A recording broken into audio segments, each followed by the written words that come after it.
Everybody should come out. Come to Barcelona, come to Berlin. But I want to talk to you, man, about what's going on in South America, because I feel like that's the next big push. Ooh. Well, I think so. There's a lot of interesting things going on in South America. You know, a couple years ago, everybody was hyper-focused on Colombia because they felt like this is going to really escalate quickly. And it did, but it wasn't particularly smart money. A lot of external investment went into the market in a way that wasn't productive. The folks in Colombia have done a really good job of solidifying the market, really understanding what the opportunities are, and as other parts of the world open up, Colombian cultivation becomes a great opportunity for export.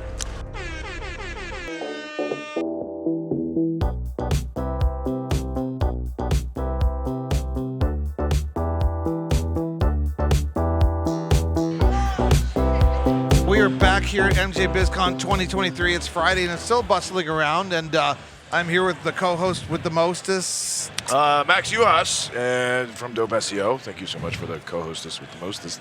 It's exciting. No, you can take over, Beat Unshackled. I will retire and move on. Demetri Downing here, and I am pleased to be joined with a couple of old friends from the cannabis industry who are my go-to guy. He just called you old. No. Facts, man. Total facts. Is it old? There's experience. No, this is MJ. Veteran. Long-time friends. Legacy friends. Our Traditional market friends. We are off the rails already. There's no script to this. Just keep it rolling. Hold on, and Ngaio. Okay, so we do a state-by-state, jurisdiction overview, and we're dipping into the international markets as well. If we had more time, we would do more states than we do every country in the world. We probably will get there if we do our podcast at ICBC, which I think is a good idea. That is a good idea. I love that idea. And I am pleased to introduce you to my two go-to European guys running the top association that you need to know organization if you're going to touch cannabis internationally, and the number one event if you're going to touch cannabis internationally. You excited yet? Yeah, absolutely. I'm pumped. This is like a VIP crew here.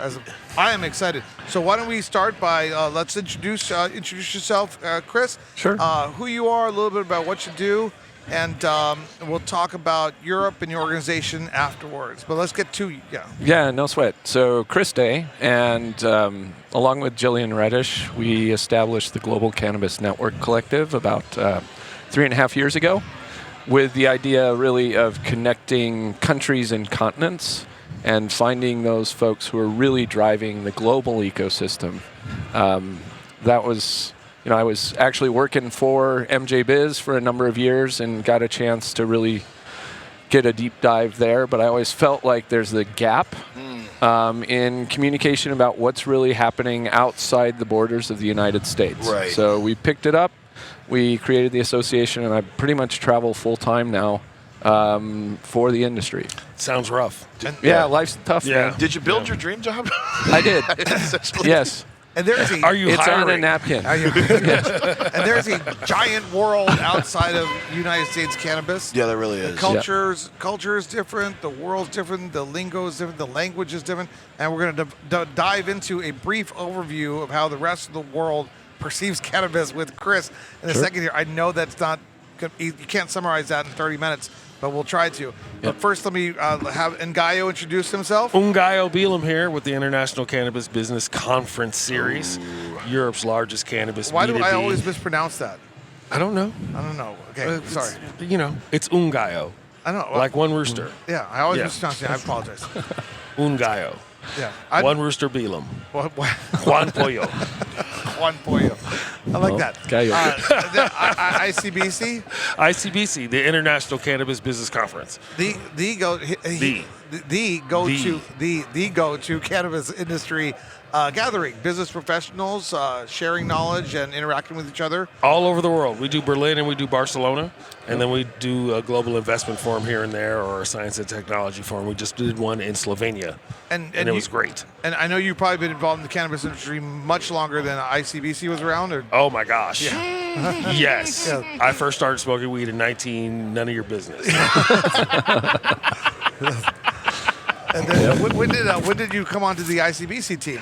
So we started as the Alex Rogers, our founder and producer, started it as the Oregon Medical Marijuana Business Conference. Oh. So we started in like Medford or Ashland, Oregon. Wow. Right, Okay. because that's where he was living, and I live Yeah. in Sacramento. And we'd known each other from the San Francisco Bay Area days in the '90s when we were all with the Cannabis Action Network and Debbie Goldsberry and Don Duncan and all those cats, Americans for Safe Access. And then he moved to Europe for a while. I stayed in California. And then he came back. He's like, help me with this thing. And so he put it all together. And then so we did Portland and San Francisco. And next thing I know, he's like, we're going to Germany. And everybody's what's like, up. dude, that's crazy. This was 2017. Germany, they don't care. And They as soon totally as he announced care. it, a month later, Meanwhile- Germany's like, we're starting a medical marijuana program. Right. And so all of a sudden, we're the big, we're prescient. No, that's fantastic. And when are your events scheduled for next year? We're in mid-March in Barcelona, just in front of the Spannabis trade show. Yes. And then April 16th and 17th, April 16th and 17th in Berlin at the Estral Hotel. Wow. And if I can leave Oh, you, yeah, Berlin in the spring. It's going to be terrible. Yeah, it's going to be Yeah. I love that So show, bad. by the way. I mean, they're also a GCNC partner. We are. I was talking to Alex last week about it. It's going to be a great year.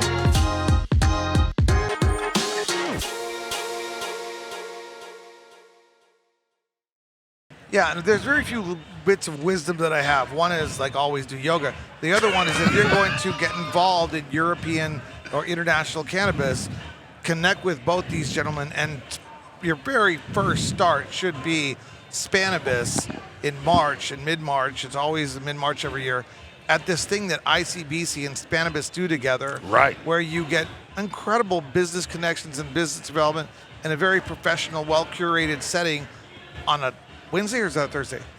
It's the day before Spannabis. Yeah, whatever, So whatever day that is. whatever it is, and it changes. And then Probably a Thursday. And then the next day is Spannabis. Let me pull up my calendar. And Spannabis is this unique festival where you kind of get a feel for the cultural aspects of And all cannabis. the genetics. If you love genetics, Spannabis is the spot. Yeah? man. Yeah. And all the seeds, all the cuts, all the random cats who they don't have a booth, but they're just wandering around with their own little home seed stash thing because they love to Yeah. cross, and then the hobby growers. Man, it's a great exchange. It's a good celebration of, like, the ICBC is a great celebration of cannabis business, right? Like, we're here to do business and sign contracts and network and get it in and plan for legalizing and opening up all these borders. Okay. Spannabis, we're here to celebrate the weed, right? We're here to celebrate cannabis. Yeah. So it's very joyful in that way. And I think that's something that we have to keep in mind, that cannabis is social justice. Cannabis is fun, Yeah. right? It's not always trying to monopolize a market. Truth. Or do these things. We have to keep that in mind. Make sure you have some hippies on your team. And there's also like this cultural understanding of how cannabis is consumed and perceived differently, state by state, country by country, definitely, maybe even region by region within countries.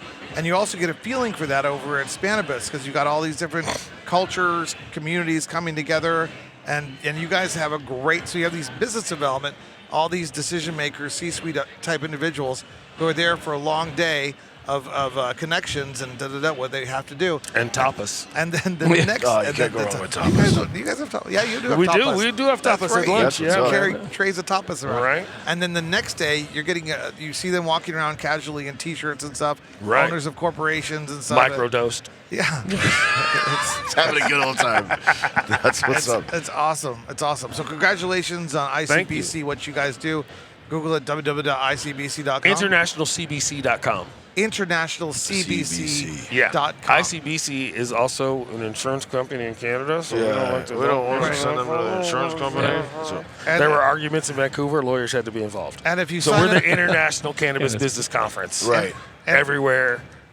throughout Canada, the ICBC, and the rest of the world. And if you sign up now and use the code MITA MJBizCon, you will get a discount of. Yeah. Yeah. Did If you you get a join discount of the- let me send an email right away and see. It's going to be a minute. If you join the That's a good idea. GCNC, I can help you through our partnership with ICBC. See, there with you go. discounts. So now tell us more There about you go. what the benefits are and what people should work with you and. Well, I mean, this is a great example of this conversation about ICBC, right? Because our role is not to create our own show. Our role is not to create our own businesses. Our role is to work with all the most important and influential shows around the world, to work with serious business people that have experience, drive knowledge share, drive connectivity, responsible, equitable, sustainable business that helps support and expand the global ecosystem.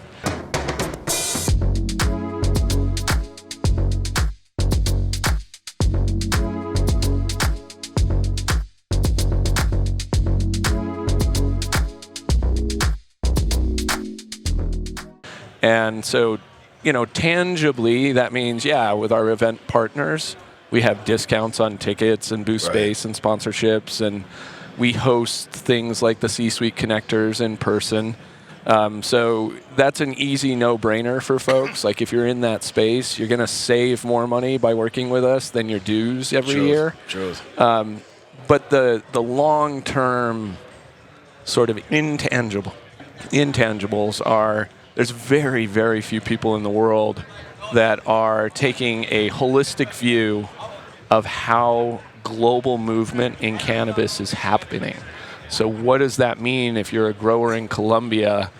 Are you going to be able to serve North America? Are you going to serve Europe? What's your domestic market? Like, we give you huge velocity in knowledge acquisition on how to compete both in your region and around the world, because it's not just Jill and I talking about it. Right. It's the entire group. That's incredible. All working together to make sure that the members within that group are successful.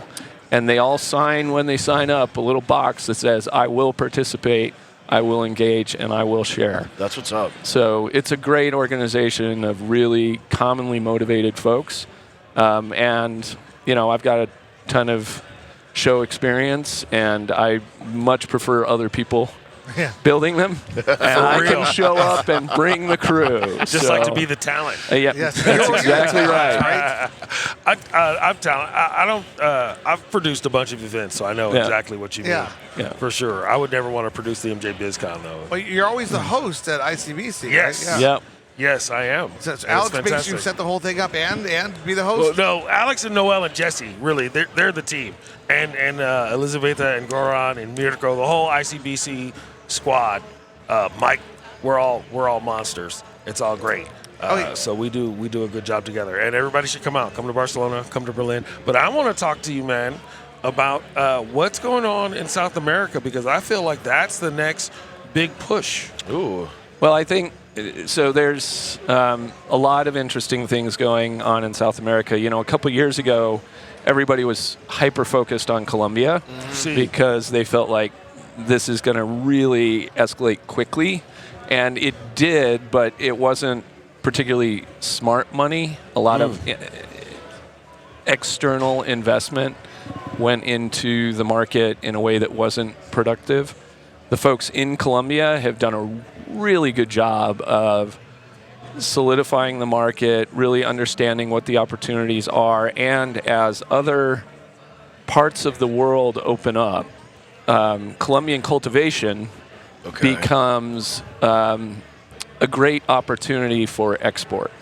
Now, the things around, I always say, if you look at what people are focused on, then take one step back. It's like in Germany, people are focused on Germany, which is cool, but look at Czech, look at Poland, look at Macedonia. So in South America, yes, look at Colombia, but like huge opportunity in Brazil. Yeah. Look at Brazil. We're really focused on Peru right now. We're actually working on a trade mission to Peru in April of GCNC members. I'll go with you. come along. I'll send you the information, man. So in April, you're going to be in ICBC. It's, Yeah, but after the 20th, I'll be back in the States, or after the 19th. so I'm going to be flying from Peru to Berlin. Oh, So, yeah. yeah. I'll be lounging in Barcelona on the way to Berlin. I've actually told myself I'm leaving Barcelona this time. I'm not just going to stay in Barcelona for 3 weeks like I lived there. Before I go to Berlin, I'm going to go to other parts of Europe. But I was going to say... let me loop something before I lose it. And then, yeah. So with Peru, the reason that we're focused there is because the framework, it's a medicinal market, but the framework is a lot more flexible for introducing new products. Okay. And so it is tracked, it is medicinal, but the government is actively supportive. And so it's a great place to come in, get a sort of a little beachhead there, be successful with that market, and then expand into these other markets in South America. So we've decided that at least for the first part of next year, we're all in on focusing on educating people about the Peruvian opportunity as a doorway into South America, because it's like a a unique heist strategy. film. Sounds like what? Yes. A heist film, the Peruvian opportunity. The Peruvian opportunity. Right? Yeah. Yeah, Putting Jason together Statham's in it. I'm putting together a crew. Right? So you're go ahead. I was going to say to your whole global big picture perspective, I think one of the things that shows we still need, one of the reasons I'm still an activist and not just cannabis business person is I want to buy Spanish haze and Colombian gold and Dutch hash or Moroccan hash at my local spot. The same way I buy a French wine or an Italian wine. True. You know what I mean? That's the goal. Right? Yeah. I would like to be able to actually get some Thai stick from Thailand. From Thailand. Yep. And along those lines, import, export, what do you see happening in other states? And we all know what's happening in the United States. It's very, the story hasn't yet been written. There's some protectionist kind of interest state by state. Yeah. And we haven't even dealt with the federal issue yet. And hopefully enough people accept the truth that you preach right there, that we need to have import and export of cannabis from the United States. We haven't even begun that. So we're so far from that discussion. What do you see happening in these other jurisdictions, these other countries? Well, I mean, that's happening. Right. You got to play the long game. Though, yes, right? yes. It's not next week. Are they protectionist, or I mean, what? Yeah, of course. Every economy in every country, not just in cannabis, is always going to be protectionist. By definition, you want as much as you can in your country. But if you look at the way the medicinal markets are developing, especially in the EU as an example, like they're an economic bloc, and so if you have the right certifications and you're following the right procedures, you can move medicinal product from Denmark into Germany, into Poland. Right. And there are companies doing that right now because of trade agreements between the EU and Australia. There are companies doing that today, shipping product from Australia into Europe, and it's being used. Germany imports almost all of their weed from like Canada and Israel and Australia. Yeah. So there's Thailand too. Thailand's getting into it. It's coming. Thailand's getting into it. Thailand came to a whole delegation from Thailand came to the ICBC in Berlin. Really? In 2021. Okay. Right, and one of the guys was on one of the panels, and he was saying how in Thailand they can grow quality Thai grass for 5 cents a gram. Right. And I said, that's an actual nickel bag. Yeah. And all the Americans and Canadians fell out. Yeah. They got it. Everybody else is like, what's a nickel bag? What's a nickel bag? It's $5. Yeah, it's a nickel bag. Yeah. And I don't expect you to know this off the top of your head, but, so is Thailand, what's the relationship between Thailand and Canada? And are there import-export there, and what's happening? And I know one of the benefits of working with you is that I know it would take you about 5 minutes to give me a few phone calls. Right. But that's like that specific question, it would take a couple of phone calls. But I think the lesson to be learned out of that question is cannabis, while we all know the complexities and we know the challenges and the foolishness that exists through the stigma and everything, the truth is it's another product. Products follow the laws of supply and demand and economics and everything else. cannabis is the same in that sense. So if you look at traditional trading routes for agricultural products, over time, that is going to happen, right? Things being produced in Africa are going to flow up into Europe. True. The Middle East is going to also flow that way. South America is going to come into North America. There will be expanded consumerism Humboldt against and brands. Mendocino will be fine. I am just envisioning this in my head, and it's beautiful. I'm like seeing this map. There will be of trade routes. I think with the challenge though with that too, though, is we have to beware of a few things. Monopolization and ruining the product, right? True. It's not tobacco. You can't just roll it up and it's a thing. Different cannabises have different things. Yeah. The curing process, the whole thing is a thing, right? We also have to beware of becoming the Cavendish banana when you just have these giant cannabis farms and then all of a sudden you get some sort of bud rot or pot rot that can't be stopped and it's going to kill your whole thing. So we have to keep diversity in check. And we have to remember that cannabis, even though you smoke it, is more like beer or wine than it is like tobacco. correct. Right? Very you much. need fancy places where the fancy guys do the fancy can tell the things, backstories, and you can have a tasting room, and you can wear your fancy pants and say, "Oh, look, this is it's a hint of gas with mercenolene or whatever. However, write it in your I notebook. drink 2 buck chuck. So. Yeah, and there's that a place does not for that too. shock me at all. There's a place for that too. Just saying. But you're, I use the craft beer analogy a lot. Yeah. Right. It is critically important that we remember. Yeah, there's mass production of API ingredients for pharmaceutical use, and that's one avenue.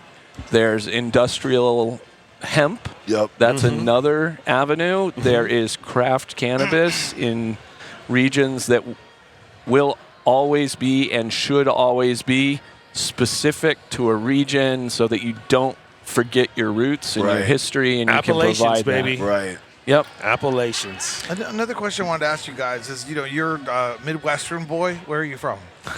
I'm from everywhere, Okay, man. so, but, Nice. So you guys are Americans, and then you started your international journey in cannabis, business or exploration, consumption, cannabis lounges, etc. What struck you as the biggest difference? What was what was the eye opener? Yeah, what were you like? This is the uniqueness of cannabis outside the United States. What was the first thing that grabbed your attention? Well, 30 years ago, when you first go to Amsterdam and you walk in the coffee shop, you're like, how come we can't have this? Right. How come I can't just walk in and sip a coffee and smoke a joint Right. and go on with my day? That's what I do at home anyway. Now I can give somebody else money to do it and I don't have to wash dishes. Absolutely. Right? Yeah. And then a few years later, just the strength of Spanish hazes. Those guys grow super long. I don't know how long it takes them to grow their haze, but it's... Right? It's sativa. Right? I'm going for a walk, and then I'm going to do all that paperwork I've been putting off for a month, and then I'm going to clean this hotel room, even though they just cleaned this hotel room. So Spanish, Humboldt.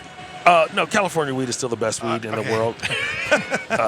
California, Spain, Southern Oregon, but it's very close. Wow. Okay. It's very close.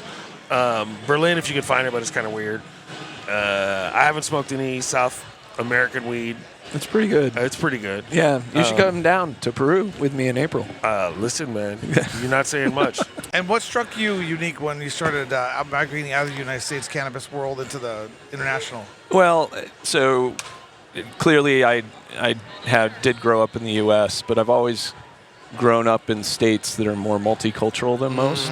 I think that helps. And my wife is from central Mexico, so there's already an affinity for me, really, from a very young age. When my parents were taking me to Europe and other places, I was super lucky to be able to do that. And when I was, shifting out of where I started my career in advertising and then sort of entered the cannabis universe, I was like, where is everybody? It's missing literally everybody when we're in these rooms that are outside of the borders. I mean, we're a geographically very large country, but in terms of relative population, come on. Yeah. There's a whole freaking world out there. Let's go find it. And so that was just, to me, so obvious when you walked into any room to say not only is there not any gender parity, Right. there is also not any cultural diversity. Right. There is no foreign diversity. The domestic group is very focused. So I wanted to change that. Yeah. And really impact that. Every one of us have our place in this industry, and I can't fill the cultivation role. I don't know the first thing about that except what my members have told me. Right? But I can fill that role. You can help fill. And help the people. build that connectivity and that bridge. I think you've done a good job of finding that space too, because as we often think of cannabis prohibition as regional, right? Some cities will decriminalize or a state will decriminalize. Cannabis prohibition has been global. Yeah. It's been a global prohibition for decades. And so as states and countries start to do more, it does behoove us to get together as a group internationally and work to build that build that wave. Frankly, a lot of the worst results of prohibition for people are our fault. It's not my fault specifically. No. But it is the fault of the policies that were established by the U.S. When you chokehold the global economy on false pretenses, and then you screw with the entire world that way, you're bringing in a hammer that basically says, I know you know this is all bullshit, but we're going to beat you until you say yes. That's what the United States did to the world. Monetarily. Yes, monetarily. We're getting the keep going, we love your work. I have to, she's trying to. I have to tell a quick story because it was my first trip to Colombia. Yeah. And I got in the back of the cab to go to Expo Cannabis down there, and I got talking to this guy, and he's like, "Well, where do you want to go?" And I said, "Tell me what I should see. This is my first trip." Right. And he's like, okay, well, most Americans, when they come, want to go here, here, and here. One of the places was Pablo Escobar's grave, right? Home. Okay. Yeah. And I'm like, I don't want to go to that. Right. Why? Right. All that is the roots of terrible policies that killed thousands and thousands. Dark tourism. But they have a museum there, right? Dedicated That's a good architecture. Dedicated to people who suffered. Right. There is amazing art. Yeah. There are great places that have nothing to do with all of that absurdity. That's what we should be doing, is really looking at the roots and trying to pull that out, not to try and be heroes or anything, but really to highlight what is awesome about these places in their products, in their cultures, and everything else, and that ultimately will drive successful businesses. It's interesting because the same thing that created that is also one of those things that when I started in the cannabis industry and evolving, learning more stuff, 2015, 16, I went to Hawaii to compete for cannabis licenses over there from the licensing approach. My entire perspective on cannabis has changed over the years. But at that time, we were really interested in competing for a dispensary license. And one of the things was working with local people. And so we met all these people from farmers unions and stuff. And we met some growers who were growing in the mountains on the backside of Honolulu over there. And they were the coolest dudes growing. And they had created this growing culture over there that wouldn't have been created had it not been for prohibition. Sure. And then the same thing happened to us in Spain, but then we were there for, we met some of these Spanish growers. Yeah. And I met all these wonderful legacy growers from across Colorado, California, and I found how interesting and how unique they were.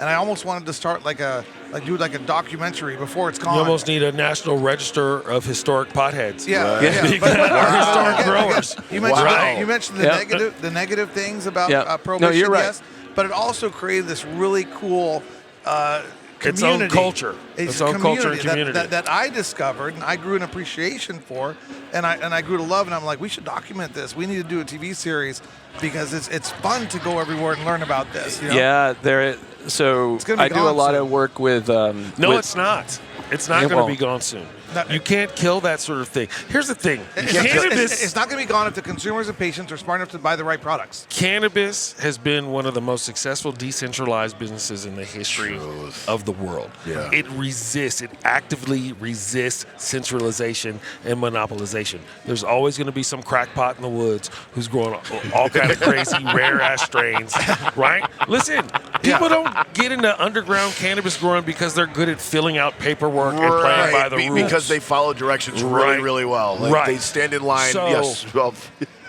I think that sort of cannabis culture will always be with us. Yeah. It will just be harder and harder to find. Yeah, and what we You yeah, understand? I mean, But we have to remember us out here in the quote-unquote real world as we try to embrace, I must be high as hell right now, as we try to embrace the Bodhisattva principles, right? As we walk through this world, still trying to enlighten and move everyone forward and not just sit in the woods in our own happy state. As we go through here, we have to remember to keep that spirit alive, is my point. And this is what I love about the work you're doing, Chris, and why people should work with you. Because look, my grandmother, deep in the mountains of Oaxaca, that region is known for producing these really unique scallions that restaurant And good tours, weed, too. Oaxacan weed's fantastic. restaurateurs in New York and San Francisco, Yeah. I found out love, and they're willing to pay a little bit more for than the mass-produced scallions of California. Right. Okay, and it was a really simple, easy thing. You know, it's maybe $1 a pound versus 20 cents a pound, whatever the actual price was, but it was available and it was accessible. And there are people who are going to pay for higher priced scallions, and that's the way the cannabis industry should work. It'll still be there. Even if I just think It'll they're still both be there. scallions, and well, we need to make sure it is. We're all committed. Listen, right? when you're going to a party, you grab a 6-pack of Modelo or whatever. But if you're at home, you're like, oh, I got my nice easy IPA or whatever. Yeah. It's the same. It's the same kind of vibe. Well, we gotta wrap to this go. up. Okay. We're being kicked off the stage. I drink She's like, you guys are so awesome. I drink Pabst, by the way. So, anyways, And $2 check. ICBC. We know the website. We will see InternationalCBC.com, Ngaio 420, NGAIO 420 on all the social medias, and we'll see you in March and April. Awesome. Perfect. GCNC.global and chris.day@alwaysdriveinnovation.com. Always driving. What about Instagram or LinkedIn or Facebook? Any of those You you're do active any on? of that Google stuff? me, you'll find me. Fair Chris enough. Day. Yes. Right? And I'm the third That's the most way to do it. popular Ngaio in the world. Oh, let's make you the first. Who's Let's. the first and second? There's a park in New Zealand and a long dead mystery author from New Zealand. We have the same spelling, but it's a different pronunciation. Hers is Ngaio, mine is Ngaio. Ngaio and Chris. First two guys you should talk to when you're exploring the world of cannabis. Reach out to them. Thank Absolutely. you. Thanks Thank a lot. Max. Thanks, The guys. Award-winning podcast.